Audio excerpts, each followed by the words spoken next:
24 ঘন্টায় আবহাওয়ার বিরাট পরিবর্তন। আজ পশ্চিমবঙ্গ বাংলাদেশের কোন কোন জেলার ওপর পড়বে বৃষ্টির প্রভাব, বা কোন দিকে আকাশ পরিষ্কার থাকবে, কি জানালো আলিপুর আবহাওয়া অধিদপ্তর, তা আপনাদের জানিয়ে দেব। সঠিক আবহাওয়ার খবর পেতে আমাদের চ্যানেলটি সাবস্ক্রাইব করে পাশে থাকুন এবং আপনি কোন জেলা থেকে দেখছেন আমাদের কমেন্ট করে জানান। আজ নতুন করে পশ্চিমী ঝঞ্ঝা ঢুকেছে উত্তর পশ্চিম ভারতে, যার জেরে দার্জিলিং ও কালিম্পংয়ের উঁচু পার্বত্য এলাকায় হালকা তুষারপাত হতে পারে। 4 এবং 5 মার্চ ফের বৃষ্টি হতে পারে উত্তরবঙ্গে। আজ মূলত দার্জিলিংয়ে তুষারপাতের সম্ভাবনা রয়েছে, তবে আজ ও আগামীকাল বৃষ্টির সম্ভাবনা নেই কোনো জেলাতেই।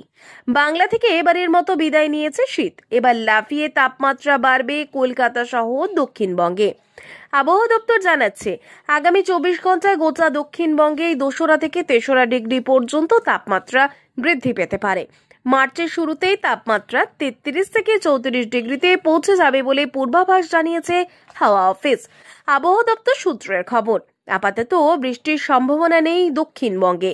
কলকাতা ও হাওড়া, হুগলি, উত্তর 24 পরগনা, দক্ষিণ 24 পরগনা, পূর্ব মেদিনীপুর, পশ্চিম মেদিনীপুর, ঝাড়গ্রাম, পুরুলিয়া, বাঁকুড়া, পূর্ব বর্ধমান, পশ্চিম বর্ধমান, বীরভূম, মুর্শিদাবাদ এবং নদিয়া কোথায় বৃষ্টি হবে না, কোথাওই বৃষ্টি হবে না। আজ শহর কলকাতার দিনে সর্বোচ্চ তাপমাত্রা থাকতে পারে 32 ডিগ্রি সেলসিয়াসের আশেপাশে।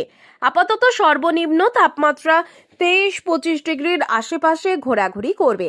আলিপুর আবহাওয়া দপ্তর সূত্রের খবর, মার্চের শুরু থেকেই তাপমাত্রা বাড়তে শুরু করবে দক্ষিণবঙ্গে, আর মার্চের মাঝামাঝিতে ভ্যাপসা গরমের ফিল আসবে।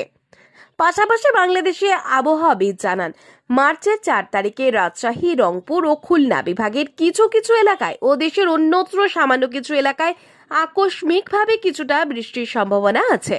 অপরদিকে 6 ও 7 মার্চ খুলনা ও বরিশাল বিভাগের কিছু কিছু এলাকায় হালকা থেকে মাঝারি ধরনের বৃষ্টির সম্ভাবনা আছে। 4 মার্চ রাজশাহী ও খুলনা বিভাগের পশ্চিম অঞ্চলের এবং খুলনা বিভাগের কিছু এলাকায় বজ্রপাত হতে পারে। 4 মার্চ রাজশাহী, চাঁপাইনবাবগঞ্জ, কুষ্টিয়া এবং এর পার্শ্ববর্তী এলাকায় ঘন্টায় 40 থেকে 60 কিলোমিটার বেগে দমকা হাওয়া বয়ে যেতে পারে। এই সপ্তাহে দেশের আবহাওয়ার বেশ চরম ভাবাপন্ন থাকতে পারে, মানে দিনে গরম আর রাতে শীত থাকতে পারে।